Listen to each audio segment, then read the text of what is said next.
Nessa que o Roberto Cabeção me pegou, né, gente? Olha a pergunta. Elias, tenho dificuldade em achar que o Espiritismo é a terceira revelação. Mais dificuldade ainda em achar que o Brasil é o coração do mundo ou pátria do Evangelho. Bom, vamos lá, né? Kardec falou de fé raciocinada, é aquela capaz de encarar a razão frente a frente de qualquer época da humanidade. Vamos lá, né? Quando você pesquisa essa questão da terceira revelação na Revista Espírita, você descobre que ela surge com um médium que era israelita e que psicografou algumas mensagens de um espírito também israelita, apresentando essa ideia, dizendo que o espiritismo era que Moisés seria a primeira, Jesus a segunda e o Espiritismo a terceira revelação. Isso fez muito sentido para Kardec, tanto que ele incluiu essas mensagens lá no Evangelho segundo o Espiritismo. Elas estão reordenadas, Kardec fez um trabalho de reelaboração e colocou lá no Evangelho segundo o Espiritismo. É daí que ele tira essa ideia. Depois ele discute isso também no livro A Gênese, tá? Isso está lá também. E o que está acontecendo hoje é que tem surgido várias discussões. Primeiro, porque ela tem como base a Europa e o mundo cristão, que a gente sabe hoje, nesse mundo interconectado em que a gente vive, a gente sabe que o mundo cristão representa menos de um terço da população mundial.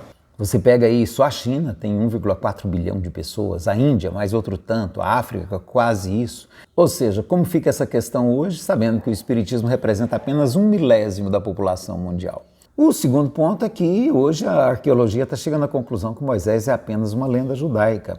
Não se acha nada a respeito de Moisés nas escavações do Egito e em toda aquela região. Não existe nada sobre aquela fuga espetacular de milhões de pessoas, sabe? Não tem nada nesse registro. Então tudo caminha na direção de deixar evidente que se trata de uma lenda judaica.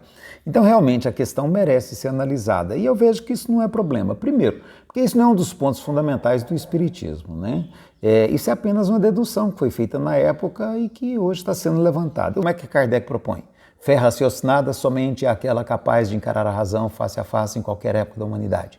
E mais, se algum dia ficar evidente que o Espiritismo está equivocado em algum ponto, muda o Espiritismo. Por quê? Porque o Espiritismo é um conhecimento dinâmico, é um conhecimento que vai acompanhando o tempo, a ciência, os avanços da ciência. Então Kardec mesmo previu. Não vejo problema nenhum a gente começar a discutir essas questões e começar a reformular o nosso entendimento a esse respeito, tá? Aliás, é isso que Kardec espera de nós.